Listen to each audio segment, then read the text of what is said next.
This is the URXR One. I first got my hands on this on the AWE showroom floor, and I couldn't tell if it was really good or if I was just really excited to see something new. Thankfully, Unseen Reality flew me out to Boston to have a closer look. And honestly, after spending some time with it, this is the most interesting head-mounted spatial computing display I've used this year. But let's wrap our heads around this. There's no category that the URXR One really fits into.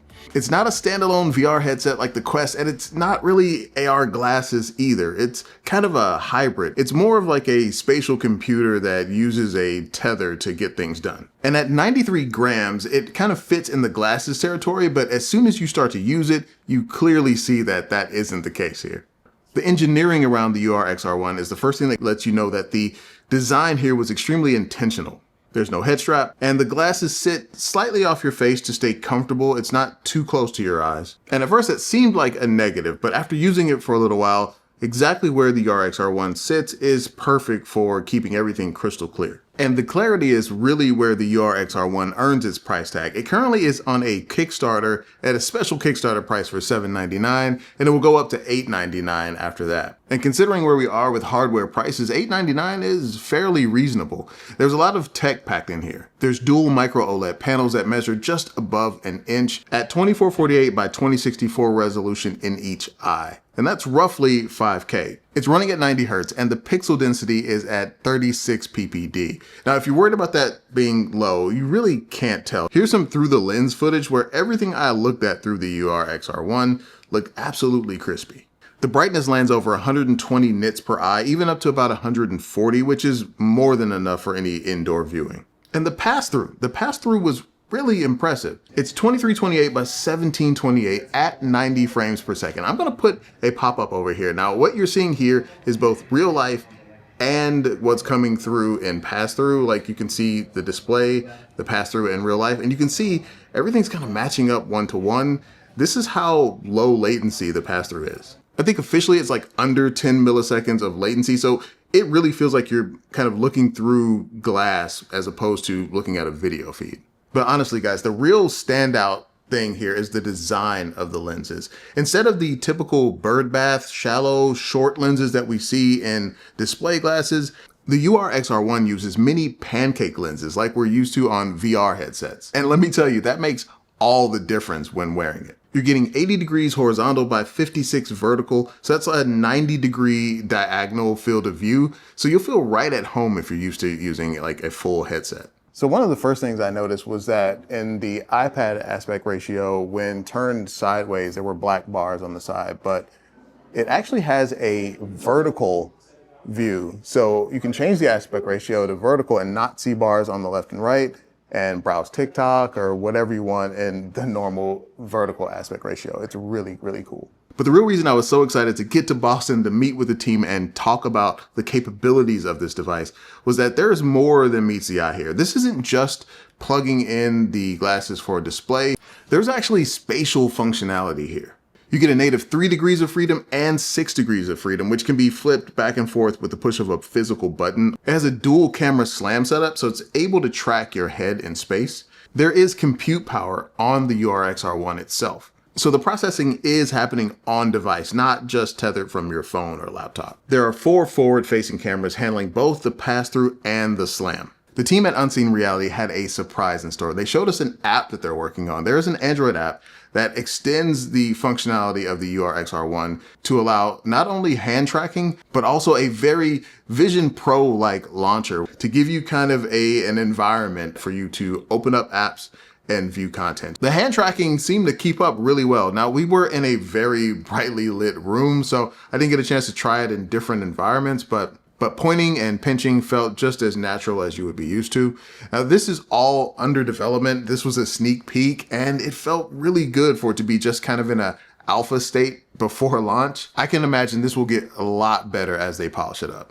And the more I got to using this, I realized this is so cool to have in a lightweight, compact way. It's just running on your phone. So all you need is your phone and the URXR One, and you have this kind of media experience. You can even do the environments there. We'll talk about that in a second, and 3D and 180 video. It's really neat. I also got a chance to look a little bit closer at connecting the URXR One to a laptop, a Windows PC.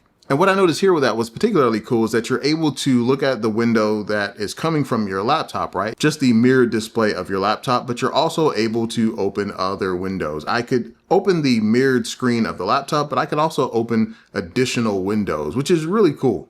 So you can see here, I have ultra wide as an option, and you could change the aspect ratio to normal or even portrait for you coders out there. They've taken the time to put home environments inside of this app as well. So again, if you're used to VR headsets or what you're able to do in VR headsets, you won't be far away from that using the URXR One.